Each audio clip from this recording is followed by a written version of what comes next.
I am not ever going to be stronger or as strong as a man, and I don't need to be. A man will never push a child out of his ding dong. Okay, that's never gonna happen. I can do that. He can't. It's okay that we have our differences. There's beauty in those differences. Hit that like button, subscribe to the channel, and share the video. You can support uncensored conversations via Cash App or buying your girl a coffee. Hot take on modern feminism went viral, and she's right. Honestly, and I'm probably going to get eaten alive for saying this, I feel like a lot of women have forgotten their place.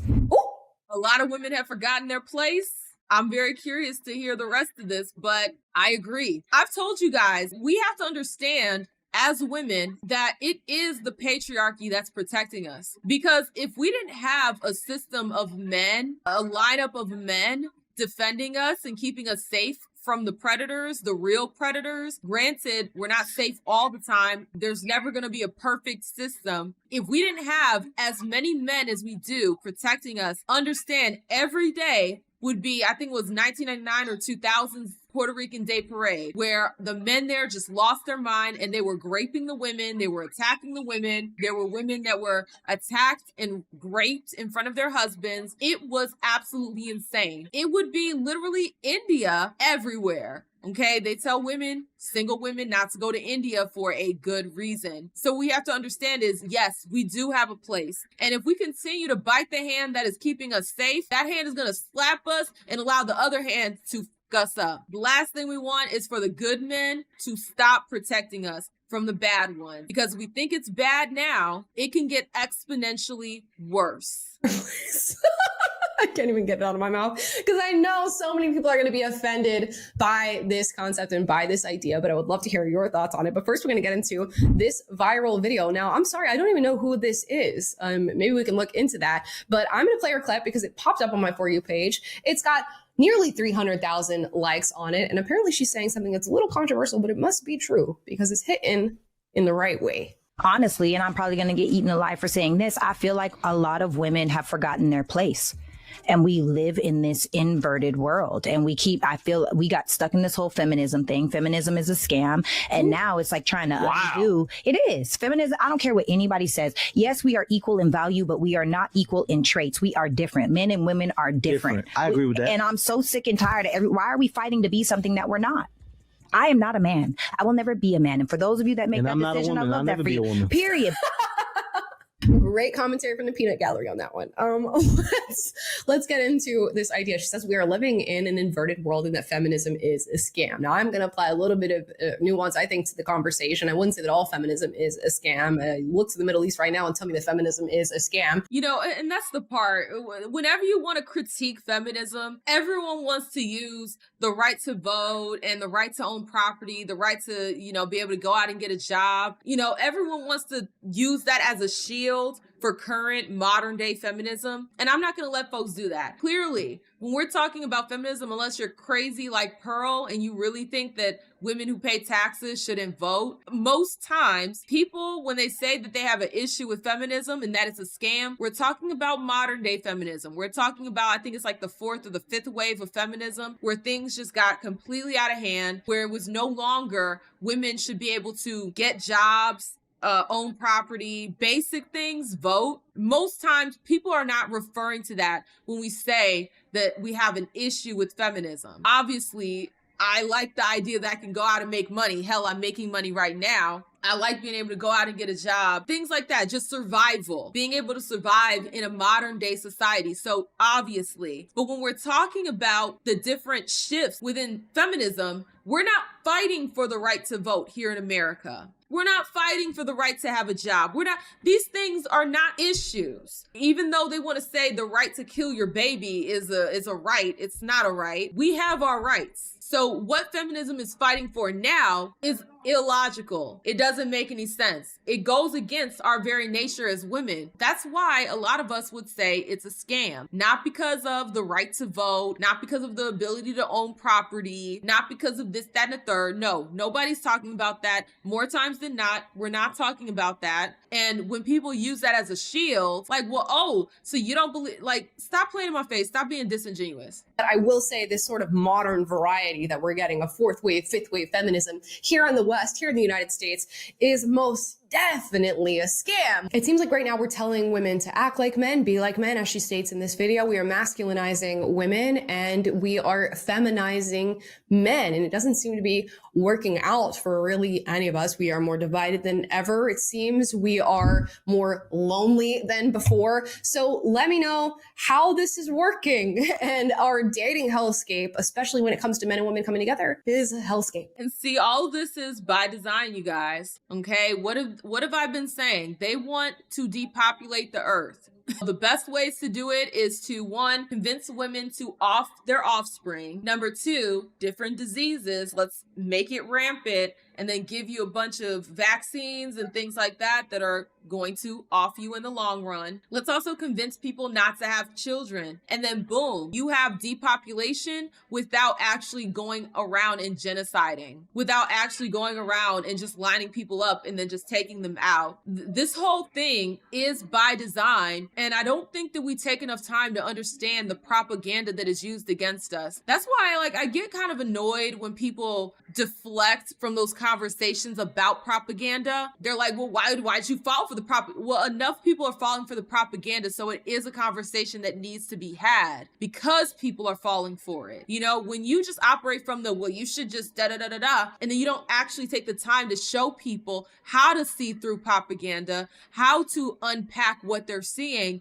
and understand the games that are being played against them. When you do that, then guess what? You're also playing into that propaganda. You're allowing it to run rampant and not giving any counter programming to it. Not everybody is going to be able to see through things. Some people need to learn how to do it. And that's why I have no issue bringing up the issue of propaganda and explaining why certain things are propaganda, why they're misleading, and why you shouldn't allow it to mislead you. I'm not going to operate from the standpoint of, well, everyone should be smart like me or whatever the case may be, because there's a lot that I don't know. I'm sure there's propaganda that I've fallen for and I'm continuing to fall for, and I haven't become wiser to it just yet. We're all in that predicament. We don't know exactly how the different things that we've experienced or seen are affecting our decisions that we're making currently. Propaganda is very powerful. No wonder society is the way that it is. It's by design. But there are certain things that are just, y'all are stronger than we are. We are more detail oriented than you are. There are certain traits that we naturally got from God based on the gender that we are. And it's all based on survival. Yeah. And then when you apply this to the whole trans conversation and trans people being in women's spaces, being in women's sports, and this idea that we do have different strengths and weaknesses, one of those different strengths and weaknesses being literal physical strength, it really does change the experience that we're having. And you start to realize where modern feminism is a scam. As she says, modern feminism is what's convinced us that biological men can start to enter our spaces and that men are just as strong as women, that we raise boys and girls the same. While we are equally valuable as human beings and we should be treated equally and that we all deserve dignity and respect, it is very different from saying that we show up in the world equally. But see, people don't want to reconcile with that. It's just like, oh, we should be equal across the board and nothing should matter. Like, it's factually not true. We show up different in the world, as she said. We all have our benefits. We all have our drawbacks. There's double standards here. There's double standards there. The world isn't a perfect, half and half circle. It's not. It's messy. It's give and take. People with that black and white thinking, they can't reconcile with it. And so they're going to fight against it every chance they get. They're going to literally go against nature just because they can't accept that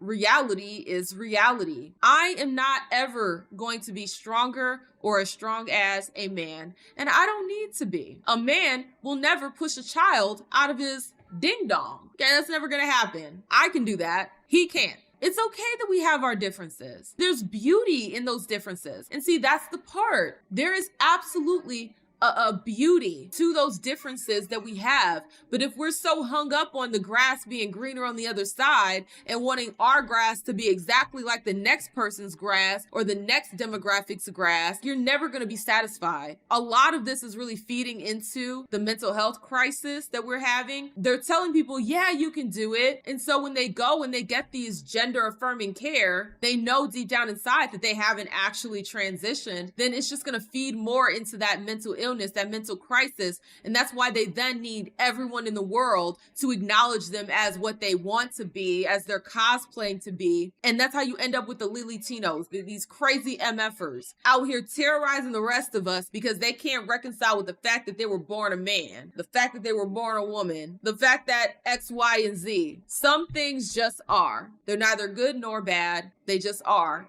And they are what you make them. So as a woman, I can go about my life and make the most out of it. As a man, y'all can go out about make the best out of being a man. We have different priorities. We have different things driving us. We have different ways in which we show up in the world. And as I said before, we have different strengths and weaknesses. And to not acknowledge that is to not acknowledge the reality of life. And it's also to lead to really bad outcomes because we're like trying to force a square peg into a circle hole. And it's not working right now. It's all based on human nature. And so I feel like a lot of women, not all women, but most women have forgotten their place.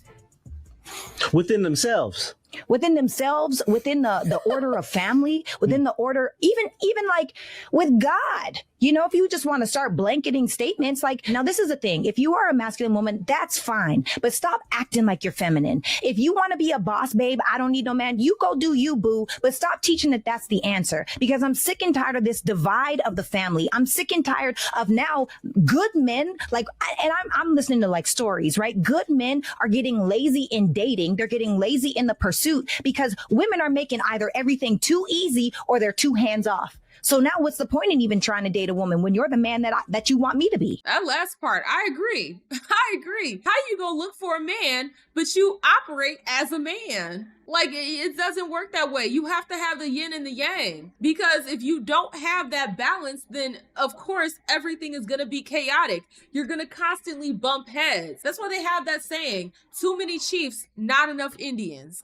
And this is the part that people get twisted. They think that, because, you say be submissive and all this other stuff, that you're just going to be a doormat. You're going to let somebody treat you any old kind of way. One, you're not supposed to be submissive to somebody that's disrespectful to you. You're not supposed to be submissive to somebody that is abusing you. You're not supposed to do that for them. They don't earn the right to tell you how to move, what to do to protect you, since they are the danger themselves. When it comes to being submissive, you're supposed to be submissive to somebody that is going to protect you, somebody that has your best interest at heart, somebody that is going to value what you have to say. That's the part. So these broads are walking around here thinking, well, you want me to submit to this man and be a doormat and let him just walk all over? First of all, a good man is not going to want to walk all over you in the first place. He's going to want to guide you to the promised land, okay? That's what a good man is going to do. He's going to guide you towards prosperity. He's going to guide you and the family towards a healthy, satisfied life.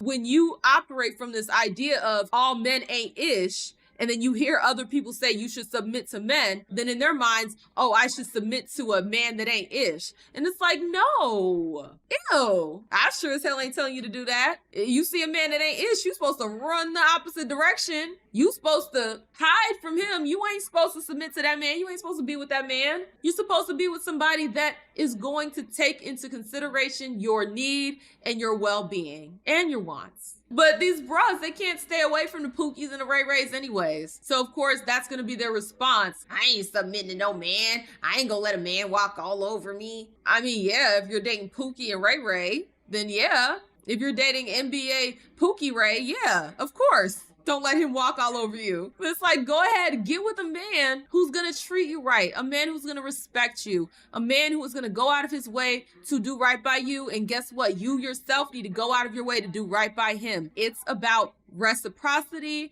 and balance. Everything should be reciprocal, and we should have our place in the relationship. And it's like those places don't have to be combative with one another. It should be a well-oiled machine. I have my roles, you have your roles, and then we keep this household functioning. We work together to make things happen. But you can't get to that point if everybody is fighting to be the leader. If we're both fighting to be the leader, then it's just going to be a bunch of fighting. There's not going to be any cooperation. And see, that's the word, cooperation. We need to be more cooperative.